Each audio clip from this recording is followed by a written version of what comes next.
Welcome back to the program. I have said many, many times before that the number one investigation that I want to see the Department of Justice, the FBI, the CIA, the Secret Service, etc., get to the bottom of is who tried to kill President Trump on July 13th of last year. That, to me, is the number one investigation that we need to have uncovered. JFK, MLK, the rest of these things, Epstein, whatever, they're all secondary to who tried to kill the President of the United States. Now, the official narrative of that event has always been what?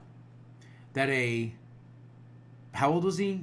20 years old or whatever he was, 19 or 20-year-old kid named Thomas Matthew Crooks climbed up on the AGR building in Butler, Pennsylvania, and, with no help at all from anyone else, somehow got off 5 shots or 7 shots or 8 shots or whatever it was, shot the president in the ear because thankfully he turned his head, and then a counter sniper took him out.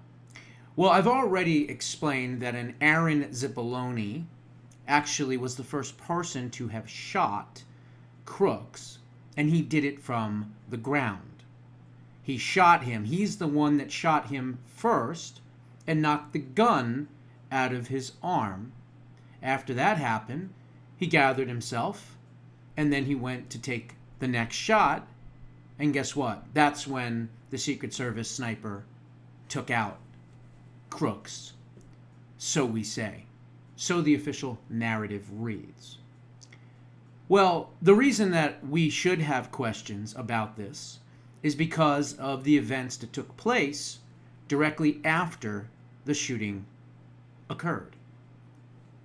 Listen to this information. You ready for your mind to be blown? Here it is.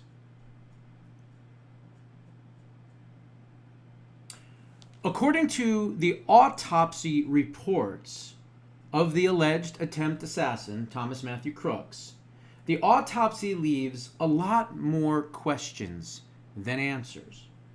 And frankly, even with the autopsy that has been released, the public still has not been provided physical evidence to, once and for all, indict Thomas Matthew Crooks as indeed the sole shooter.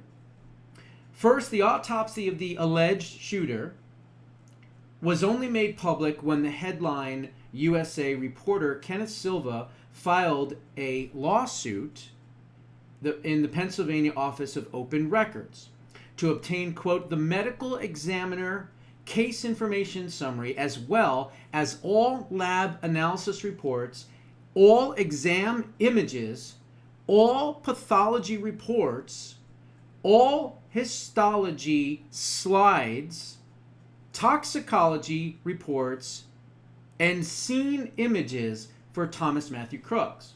The request also included all records that document the transportation and chain of custody, this is important, of Crooks' body from the crime scene to the Allegheny County Office of the Medical Examiner and any other coroner's offices, including all internal communication about this decision. As expected, and in keeping with all the other investigative reports and materials surrounding this attempted assassination, the request was denied. Silva then, however, appealed this decision and was awarded the right to the autopsy, but any information dealing with the histology slides, which would determine what? The DNA of the individual or the shooter in this case, any crime photos and graphics and images were denied. Okay, I want you to understand that. What is most interesting is that despite the entire free world still blabbing on about the official narrative that we were all fed about a Thomas Matthew Crooks being the sole shooter, the data released by the Allegheny County Medical Examiner not only doesn't describe how the body was autopsied and identified, but furthermore admits that the Butler County coroner, William Young, did not provide written communications about the transport or chain of custody of the deceased. Now, why would that be the case? For the record, neither the Federal Bureau of Investigation, the U.S. Secret Service, the Bureau of Alcohol, Tobacco, and Firearms, the Pennsylvania State Police, the Butler Police Department, the Butler County Coroner's Office, the Allegheny County Medical Examiner, and others have publicly provided any physical evidence that conclusively identifies Crooks as the shooter. It is of interest that Silva was advised that the Butler County coroner, William Young, attested that his office did not possess any records or communications about the transportation of the deceased to the Allegheny County Medical Examiner's Office. Now, how is that even possible? How could the Butler coroner not have any notes about this type of communication, which is standard protocol and procedure? The Allegheny County Medical Examiner also attempted to hide this information from the Butler police and others. Now, given that this was an attempted assassination of a former president, one might assume that copious notes would have been taken, at least for posterity's sake, but that didn't happen. Now, you may recall that it was the Butler County coroner, William Young, who arrived at the AGR building after midnight on the day of the shooting and was told to return the following morning. Who shooed the coroner away, telling him to come back later? Well, you guessed it, it was the coroner, who has never disclosed that information. Nevertheless, Young returned the following morning and arranged to have the body transported to the Allegheny Medical Examiner's Office in Pittsburgh. So here's the question. What documentation did the Allegheny Medical Examiner receive on the morning of July 14th, 2024, that convinced him that the body of the deceased before him was that of Thomas Matthew Crooks? The only evidence the medical examiner received was, quote, a clear plastic bag containing medium-length brown hair, and the autopsy report states that, quote, an Allegheny County medical examiner's identification tag is present around the left ankle, end quote. Okay, so what does that say about what happened? And by the way, who is the person that put the tag on the so-called ankle? The questions regarding the identification of the alleged shooter are not small. Consider for a moment that at some point the deceased would have been searched. How did the Butler County coroner identify the deceased? Did he take the word of the law enforcement at the scene? Did the alleged shooter have a wallet with identification in it?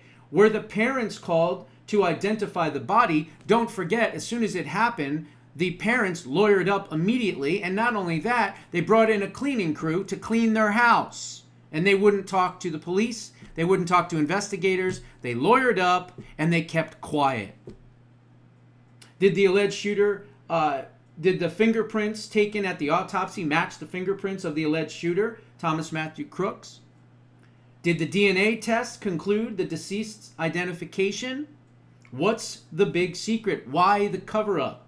Make this information to the public aware of how this deceased individual was identified. But even the Allegheny County Medical Examiner testified before the Congressional Task Force on the attempted assassination of Donald J. Trump. His recollections seemed odd. For example, in what can only be described as extremely brief testimony, Allegheny County Medical Examiner Ariel Goldschmidt said, quote, our office was not involved in the transportation of the deceased.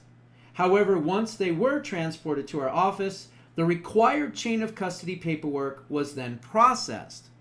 Well, that's kind of weird because they're saying that they didn't have a chain of custody earlier. And so the medical examiner also reports that, quote, my involvement in the case was limited to just the autopsy. I had no reports from or involvement in the investigation into Mr. Crooks's motives and actions, crime scene evidence, and other outside evidence as part of my work. It seems odd that the medical examiner would feel the need to explain what the medical examiner's office was not involved in. Okay? It seems also odd that the medical examiner would feel the need to even explain that about his office and had nothing to do with the transportation or the chain of custody before the body arrived at his office. There is much that the autopsy does not reveal, including the results of the gunshot residue. Why would the information be withheld? Why is this information relating to the identification of the body a state secret? It is no secret that the deceased alleged shooter's body laid on the roof of the AGR building all night. Who had chain of command of the body throughout the night? Was it the FBI? Was it the Secret Service? One would think that the Butler County coroner would want that documentation, but yet nothing. And before the body was transported to the Allegheny Medical Examiner's office, which law enforcement agency cataloged and recorded of all the evidence at the scene who was signed off on by the chain of custody forms, where is all the evidence that was collected at the scene? It would seem appropriate that state or local police would have had jurisdiction, but in this case, the FBI apparently took control of the investigation almost from the start of it. So one must wonder why the Pennsylvania State Police are refusing to release their own investigation. But there are processes in all death investigations that all enforcement follows. Why does the investigation into the attempted assassination of former President Donald J. Trump at the time look like amateurs running the show? Why, with so many law enforcement agencies involved and several medical personnel, both the Butler coroner and the Allegheny Medical Examiner's office, why can't they make a public statement and give a straight answer? This is really very simple. Who identified the body of the alleged shooter, and what method was utilized to identify that body? This isn't rocket science, it's Universal Procedures of Investigations 101 that so far has escaped the reported investigative experts. I have said from the very beginning that he was indeed a patsy. Now, whether he was the sole shooter or not, we don't know. But the whole thing is fishy. The whole thing is a cover-up. I have said publicly who I think is behind it. And because we have an FBI, a Department of Justice, a CIA now that is not actively trying to take down the American people and silence them, I'll say who I think it is. I think it has a lot to do with Biden's wife. And why do I say that? Well, number one, who was the security detail for Joe Biden and Jill Biden when he was vice president under Barack Obama? It was Director Cheadle. Cheadle was their security detail. Who is best friends, besties, that goes out shopping together, that goes to dinners together, that the families converse all the time? They are on not only a first name basis, they are close associates and friends. The Cheadles and the Bidens. Who at that time would have been in charge of the entire scheduling for the Butler rally? Who at that time would actually have known where every single presidential candidate was, including her demented husband, and where they were located? Who would also be in charge of allocation for Secret Service detail? It all points to one person, does it not? So I'm telling you, they picked Butler for a couple of reasons. Number one, it was rural. There was a lot of wooded area, and they could do what they did and hide where they hid in order to facilitate taking out the President of the United States. That is not hyperbole. That isn't even really opinion. I believe that we will one day find out that she was very likely behind the scenes of all of this. Very, very likely. Hopefully we'll get an answer. one of these days.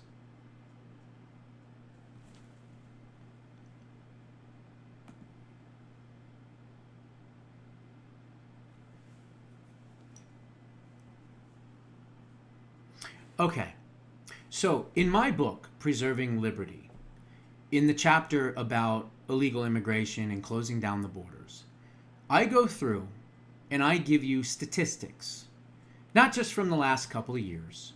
No, I give you statistics from the Bureau of Immigration, from FAIR, from a couple other groups, and I go back to the 1990s. Now, the lie that the left has been saying for, 30, 40 years was what? Well, there's 11 million illegal aliens living in the shadows. How many times have we heard that throughout the years? Then they realized, well, that was a statistic from the early 1990s, so we really can't use that one anymore. Let's double it. Yeah, let's double it. They'll buy that. So then, all of a sudden, by the early 2000s, there's 22 million illegal aliens living in the shadows. Well, of course, with the open border and the stolen election and the flood of illegals, well, that 22 million number really just didn't fit right. So then it was upped a little bit more to 32 million. Yeah, there you go, 32 million. They'll buy that one, right? No problem. But of course, we saw how many people were coming into the country illegally for the last 4 years. And of course, that number then went a little higher, and a little higher, and a little higher. Well, by the time I finished chapter, I think it was 3 in the book, which was Closing the Borders, I had a number verified of 51.4 million illegal aliens in the United States of America. I stand by that number 100%, and I documented the entire part in which I prove 100% that there are 51.4 million illegal aliens in this country. Now, thank God President Trump won this election, mainly based on immigration policy. And now, in only 7 months, which is how long he's been in office, not only have we had zero immigration a few months in a row, but we have now found ourselves in a net migration situation that we have not seen in 5 decades. That's correct, 5 decades. That's a very, very, very long time. Check out this. U.S. immigration population falls for the first time in over 50 years, down 1.5 million this year alone. And this year's not even over with. 1.5 million.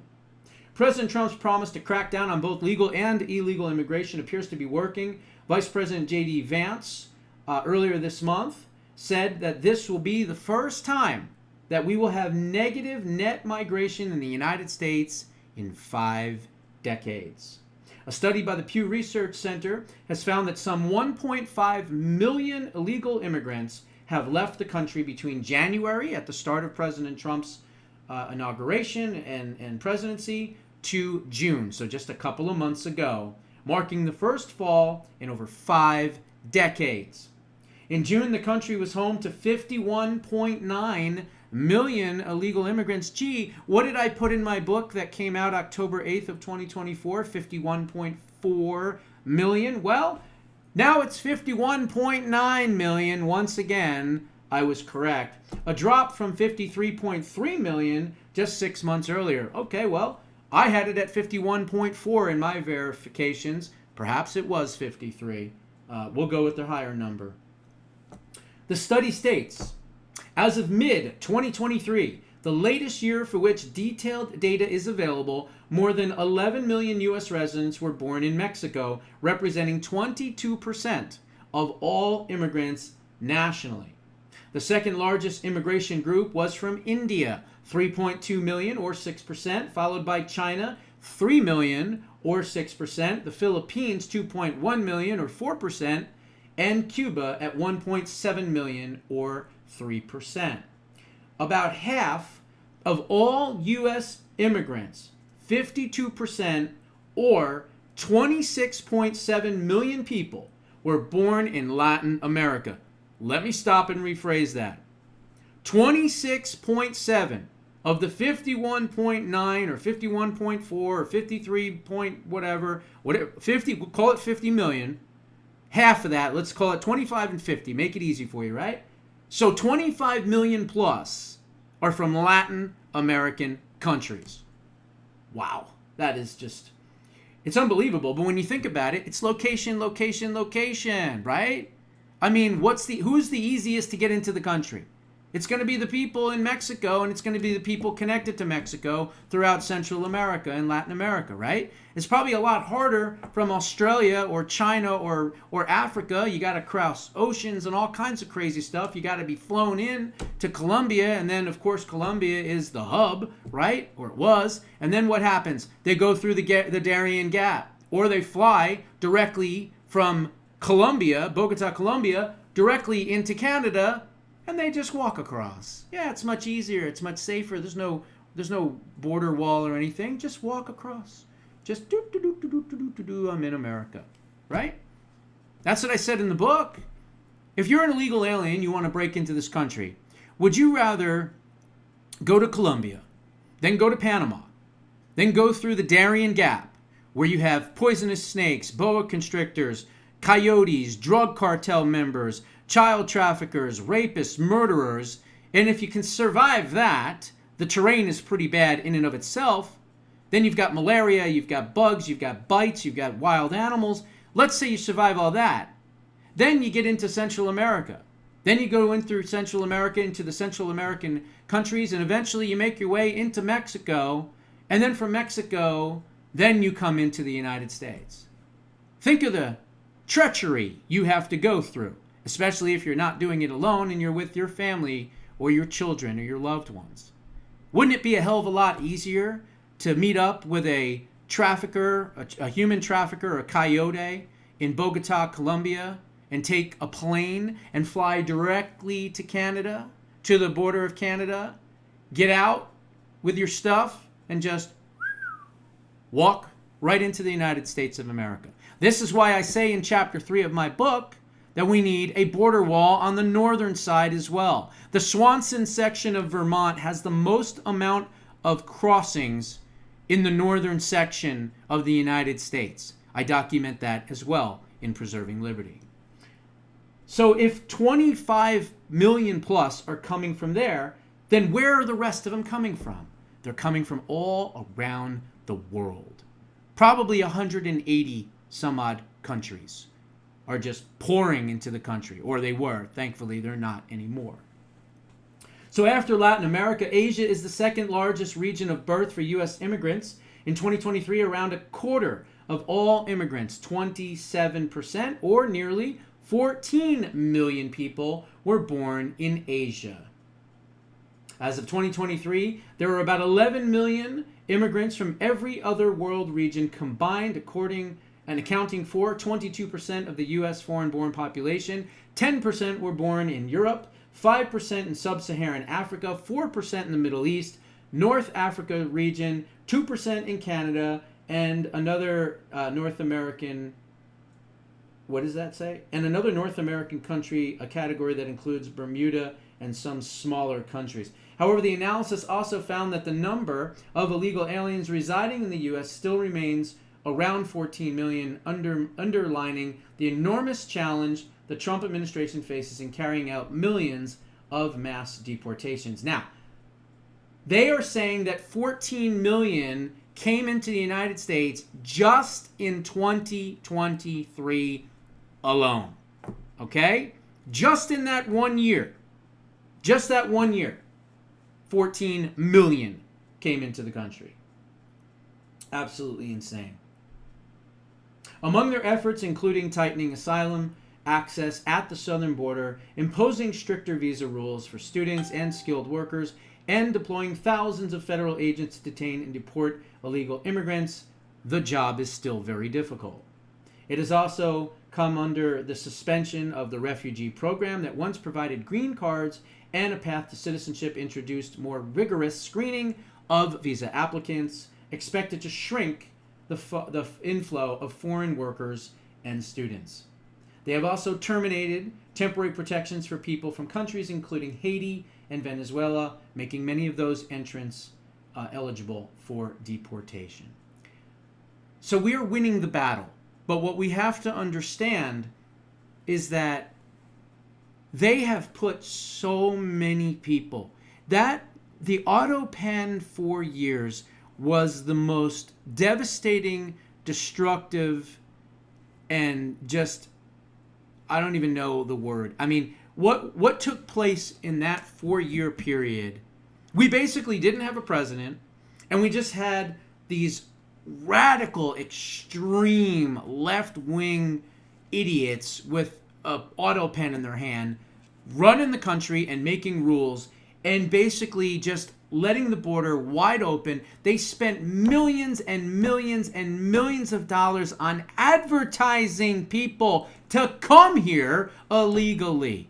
All these NGOs, all these people, all these auto pen people, they have got to live and die in a jail cell for what they have done to this country. And yes, President Trump can continue to clean up. He can continue to build the border wall. They're now painting it black so that it's going to be too hot to climb. Wonderful. That's great. What about the northern border? We need a border wall on the northern side. And most importantly, we need a moratorium on all immigration, including legal immigration. I want to see zero immigration into the United States of America for the next 15 to 20 years just to catch up. Okay? Just to catch up. And it's sickening what this country has been assaulted with all these years. And we have to come out from underneath this because God forbid they get back in control. They're going to reopen the border. They're going to take all of these millions of people that we didn't get to. They're going to deputize them as Democrat voters. They're going to give them voting cards. They're going to give them handouts. They're going to give them everything. They're going to continue to bankrupt the country. And we will not have a Republican Party anymore. I believe this administration understands that. I believe this administration is working very hard on immigration control. And of course, they also understand that the census counting non-citizens is a huge part of the scam. They also understand that these illegal aliens that they have to get out of the country and deport are part of their illegal voter base. And so it's really important that this continues. Now, what I'm hearing is that there is going to be 19 states, okay, in a supportive role. 19 states are coming into D.C. and wherever else President Trump decides to go next, which I talked about yesterday, which is Chicago and other cities. So thank you so much to those 19 states, of which Arizona, sadly, because of our stolen election in 2020, 2022, is not on the list. But many other red states are. And thankfully, they are. So I think that's pretty awesome. So anyway. Okay.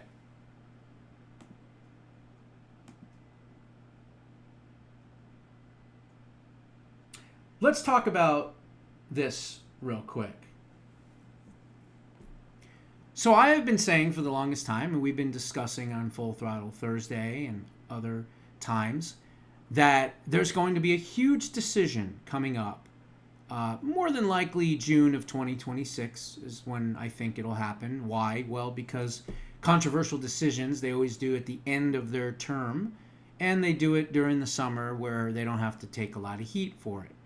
Well, we've been talking about the Birthright Citizenship Clause. Now, we know that many left-wing radical extremist judges have been issuing injunctions against it, and we have heard and we've discussed that they think that anybody that is here in American soil is a U.S. citizen if they're born here, right? They call it wet foot, dry foot. But in reality, it's not true. And I have spoken out against it. We've had discussions about it. And it all boils down to one phrase: subject to the jurisdiction thereof. And we're going to discuss what that means. But before I even get into that, could there be some hope that when the Supreme Court makes the decision on birthright citizenship, that they actually do the right thing and they actually say that just because you're born here doesn't give you the subject of jurisdiction thereof? And remember, based on the 14th Amendment, it was for the children of slaves, right? Listen to this. A Biden appointed judge rules against birthright citizenship. The Ninth Circuit Court says that children of foreign diplomats are not automatically U.S. citizens. Now, this is a different circumstantial type of situation. It's not a full ruling per se based on the children of illegal aliens, but it may give us a glimpse as to the possibility that the court, in the end, might actually do the right thing. The Ninth Circuit Court of Appeals has just ruled that a man born in New York City in 1950 is not a U.S. citizen. The court affirmed what the Constitution's framers and generations of Americans have always understood, that the 14th Amendment does not grant automatic citizenship to children born in the United States to foreign diplomats. The case involved Roberto Mancata, who was born in New York City in 1950 while his father served as a Nicaraguan attaché for the United Nations. For nearly 70 years, Mancata lived as an American, holding passports and even swearing oaths of allegiance multiple times. But in 2018, after reviewing some records, the government discovered that his father had served as an attaché, or a diplomatic position that carried full immunity, not a simple consul as previously believed. That detail changed everything. Under the 14th Amendment, only those born subject to the jurisdiction thereof, the United States, are indeed U.S. citizens. Children of foreign ministers and diplomats are explicitly excluded. Mancata's father's immunity meant his entire household, including his newborn son, was outside of the United States jurisdiction. The court reviewed conflicting evidence, including records listing Mancata's father as both deputy consul and attaché.